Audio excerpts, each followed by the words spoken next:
Ah, pardon. Oui, c'était le bouquin de mes avocats, vous avez vu. Il est en rupture de stock un peu partout. On n'avait pas prévu un tel succès.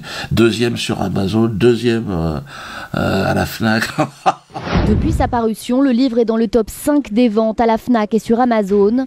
15 000 exemplaires auraient déjà été écoulés. Une nouvelle tribune dont se réjouissent les avocats de Dieudonné. La Ligue contre le racisme et l'antisémitisme s'alarme du succès de ce livre sur Dieudonné en librairie. Ça m'inquiète, mais enfin bon, ceci étant, voilà, c'est l'effet de buzz. Puis n'oublions pas la fonction première, faire de l'argent. Parce qu'il y a quand même un produit, Dieudonné, et ce produit apparemment se vend bien. Voilà, parce que c'est transgressif, c'est tout le problème qui nous est posé. Alors il y en a beaucoup, on ne peut plus l'avoir. Oui, commandez, il y en a sur la boutique, c'est en rupture de stock. Hein. Mais vous pouvez en commander, n'hésitez pas. Ah, c'est sur la boutique là. Bon, chers amis internautes, bonjour, bonsoir. Le monde dans lequel nous vivons glisse inexorablement vers un chaos. Un chaos annoncé d'ailleurs, annoncé dans les textes bibliques, hein, dans le Coran, jusqu'au journal de 20h, puisque là, tout le monde est en train de dire que ça part en cacahuète. Un peu partout, on bombarde, on décapite, on empoisonne, c'est la merde. Le monde dans lequel nous vivons schlingue vraiment la merde. L'argent, le mensonge guide ce monde malade. C'est une triste constatation, mais qu'est-ce que vous voulez que j'y fasse, moi, hein? Alors vous êtes de plus en plus nombreux à suivre ces vidéos, plusieurs centaines de milliers, des millions, à suivre mes gesticulations dans mon bureau, là. Beaucoup, vous me dites, Dieudo, qu'est-ce qu'on peut faire par rapport au chaos? Ah ouais, ben attendez, là, Dieudo, guide-nous vers la lumière, doucement, allez-y, doucement. Parce que moi, je ne suis qu'un humoriste. Hein. Je bosse avec une mouche à merde. Pas me dire des trucs, non plus. Non, oui, je sais. Oui, tu vas te présenter aux élections. Non, mais je sais bien. Mais oui, tu feras un excellent président de la République. Tu peux pas faire pire que François Hollande. De toute façon, les gens préféreront une mouche à merde à François Hollande. Ça, c'est une évidence. Tu as bien plus de compétences et tu parais beaucoup plus honnête. Bien, oui, mais moi, ça m'intéresse pas, Roger. Oui, voilà, je veux dire, nous, on est là pour rigoler. D'ailleurs, on ira rigoler tous ensemble, si vous le voulez bien, le 27 décembre. Ça sera au Zénith de Nantes. Oh, bah, pour moi, c'est une revanche extraordinaire. Vous vous souvenez ce qu'ils ont dit, les politiques, que je reviendrai nulle part et tout, c'était au début de l'année. Je suis convaincu que dans les semaines qui viennent, eh bien, on n'entendra plus parler de Dieudonné. Voilà, tout simplement. Parce qu'il ne pourra plus se produire. Il ne pourra plus se produire où que ce soit en France.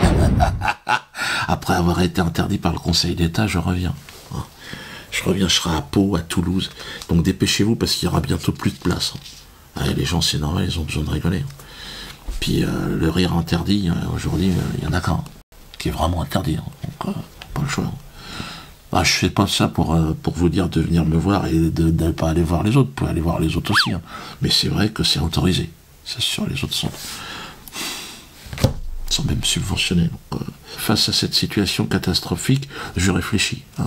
Parce que vous êtes beaucoup à me demander, il faudrait qu'on s'organise, qu'on fasse des choses. La seule façon pour moi de changer le monde dans lequel nous vivons, c'est de se le réapproprier, le monde. Il faut bien démarrer par quelque chose. Alors par quoi? Moi j'ai réfléchi, hein. En moi-même, je me suis dit, qu'est-ce qu'on peut faire? L'assurance. Oui, je continue. Vous êtes 85 000 à avoir rejoint ce projet un peu fou. Bientôt 108, putain. Alors est-ce que vous êtes complètement cinglé? Ça par contre, je peux pas vous rassurer sur votre santé mentale. Le fait de me suivre, est-ce que c'est vraiment signe de bonne santé au niveau mental? Alors je peux pas, moi, faut pas me demander ça à moi. J'ai été identifié par le non-maître comme un cerveau malade. Si le peuple élu vous dit que j'ai un cerveau malade, c'est qu'il doit pas être en bonne santé. Et c'est pas n'importe qui l'a dit, c'est Patrick Cohen. Souvenez-vous. Là, Patrick Cohen. Il est financé avec vos impôts.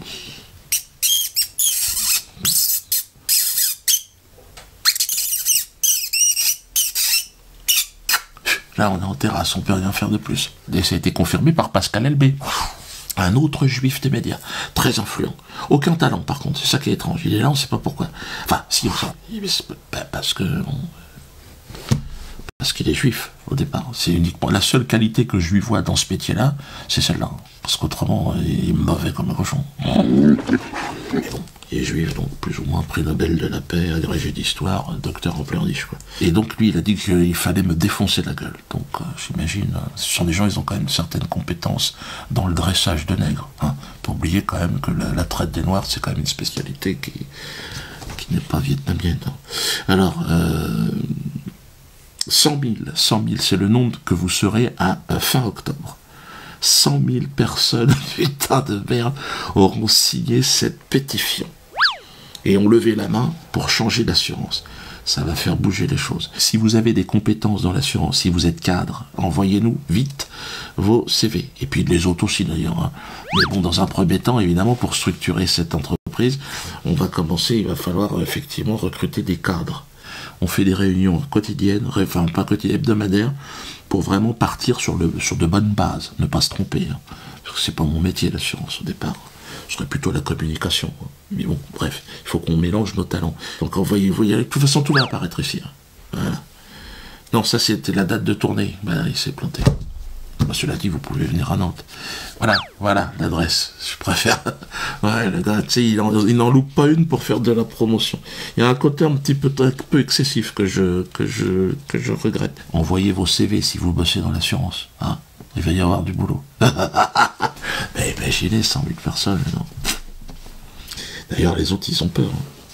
Alors, on va aussi faire une grande soirée de lancement de l'assurance. Un événement, enfin, ça, j'en parlerai en temps et en heure. L'Anana Assurance, donc, comme le socle de notre émancipation. Anana Assurance. Hein. Signez la pétition. Soyez encore plus nombreux. On peut dépasser les 100 000, évidemment. On ne va pas s'arrêter là. Vous avez compris qu'il faut qu'on s'assure. L'avenir comporte des risques importants de guerre généralisée. On a toujours le discours de guerre et de haine. Pour venger Gourdel. Faut venger Gourdel, qui s'est fait égorger par les méchants musulmans. Et on a dit, chez Bernard-Henri Lévy, il faut que les musulmans s'excusent aussi, tous les musulmans de France, là, par rapport à cette... c'est pas pour grave. Vous dites que les musulmans tiennent la place aujourd'hui des juifs, vous faites l'impasse sur une des réalités les plus spectaculaires, l'expansion irrésistible de l'antisémitisme musulman. Tous les musulmans ne sont pas antisémites, bien entendu. Il y en a qui combattent l'antisémitisme pied à pied. Mais la majorité des antisémites sont aujourd'hui musulmans. Quel rapport on a avec l'État islamique? Je comprends pas en fait. Donc peut-être que M. Moussaoui je ne vous réponds pas.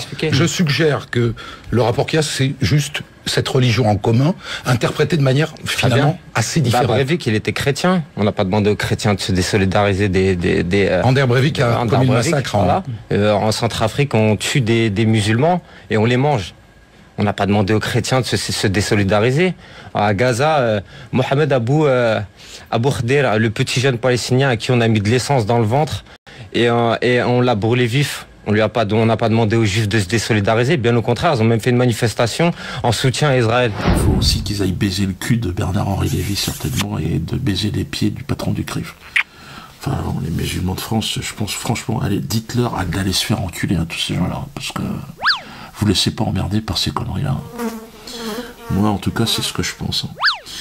Alors que, finalement, en plus de ça, c'est cette France, la France de BHL, qui a provoqué le chaos en Afrique en bombardant la Libye, je vous rappelle. Hein, qui n'a jamais été une menace pour la France. D'ailleurs, je suis assez d'accord avec ce que Mme Le Pen a dit. Pourtant, je suis pas d'accord avec...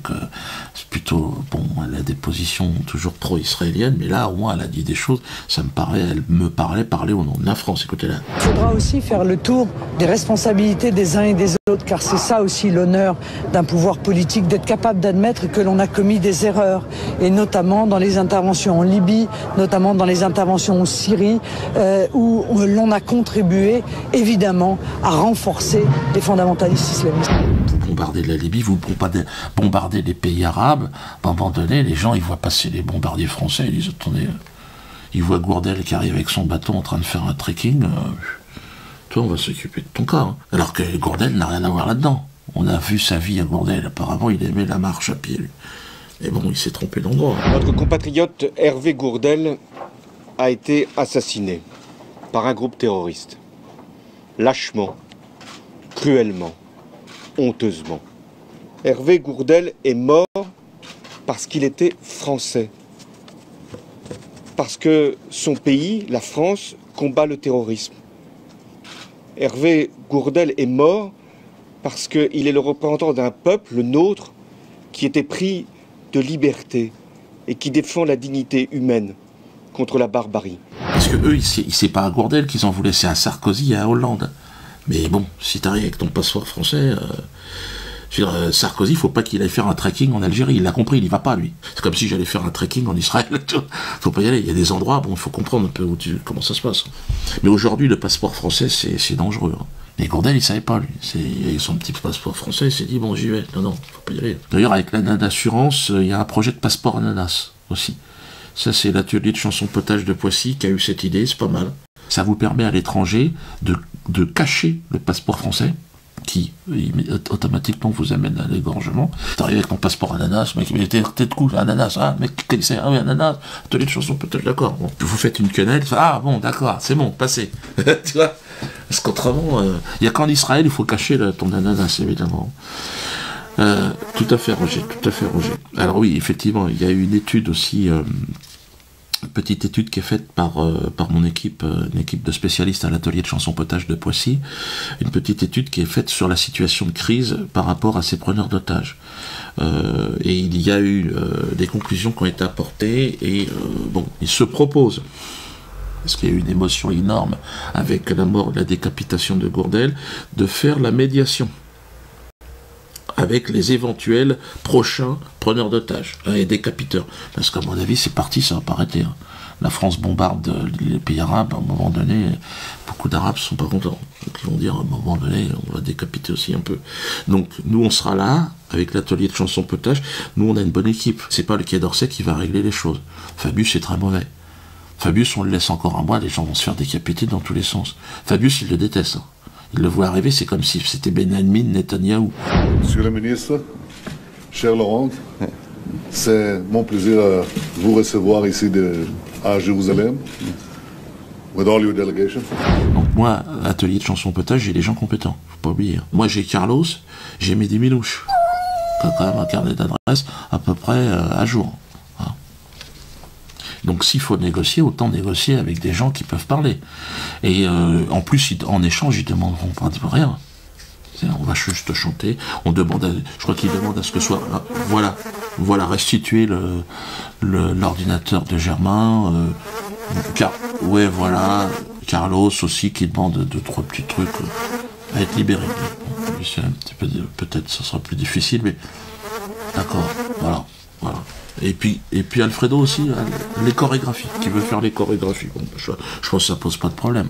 Hein, c'est quand même mieux que les décapitations, parce que, je vais dire, Fabius, mis à part chialer, hein, bon, qu'est-ce qu'il a fait pour Gourdel et Hollande, à part chialer et puis réconforter la famille, désolé, hein, c'est de ma faute, mais bon... Comme dirait Dalida, des mots, encore des mots, un caramel de chocolat, écoutez. Parce qu'il est le représentant d'un peuple, le nôtre, qui était pris de liberté et qui défend la dignité humaine. Barbarie, sauvagerie, cruauté, lâcheté, dégoût, colère, condamnation. Encore des mots, toujours des mots, les mêmes mots. Cet homme doux, cet homme bon, qui était parti dans les montagnes de Tizi Ouzou parce que il voulait aller vers l'autre. Ceux qui ont commis l'irréparable cherchent à nous diviser. Nous répondrons par l'unité sans faille de tous les Français. Caramel, bonbons et chocolat. Parce qu'il ne croyait pas à la guerre des civilisations, parce qu'il croyait à la politique de la main tendue, parce qu'il croyait qu'il y serait accueilli en frères et en amis. Et c'est dans ces moments-là, au-delà de nos différences, que la France est grande. C'est dans ces moments-là que chacun d'entre nous, et bien sûr le chef du gouvernement, chacun d'entre nous sait que nous devons être à la hauteur des événements, dire la vérité aux Français et nous rassembler. Parce que oui, c'est la République, la France, nos valeurs, c'est-à-dire quelque chose qui nous dépasse, qui est en jeu, et je voulais en remercier toute la représentation nationale. Parole, parole, parole. Écoute-moi. Parole, parole, parole. Parmi les responsables de l'effondrement de l'influence de la France dans le monde, et en Afrique plus particulièrement, BHL. Il a détruit l'image de notre pays en 20 ans, que ce soit au Kosovo, en Libye, en Syrie, en Irak. Ce milliardaire juif, aujourd'hui, me traite de bandit friqué. Écoutez-le. Au moment de l'affaire Dieudonné, quand cette espèce de petit bandit friqué, qu'est Dieudonné, organisait ses meetings en province et qui se trouvaient des milliers de Français pour acheter leurs billets, des fortunes pour venir y assister, il y a eu des Juppé, des Estrosi, donc c'est pas seulement la gauche, pour tenir bon et pour dire non, ils ne passeront pas. Alors vous parlez aussi de ce que vous appelez ce business du théâtre, ce business de la haine au théâtre des couilles en or, hein, de Dieudonné. Oui, le théâtre de la main d'or que j'appelle le théâtre des couilles en or. Oui, c'est une pièce qui est assez, j'espère, assez drôle. C'est-à-dire que moi, j'aime au théâtre la farce. J'aime Dario Fo, j'aime la commedia dell'arte beaucoup plus tôt, etc. Donc il y a une dimension de farce. Et c'est vrai que un certain monsieur Mbalambala apparaît comme le gérant du théâtre dit des couilles en or. Allusion le dieu de business, le dieu de business.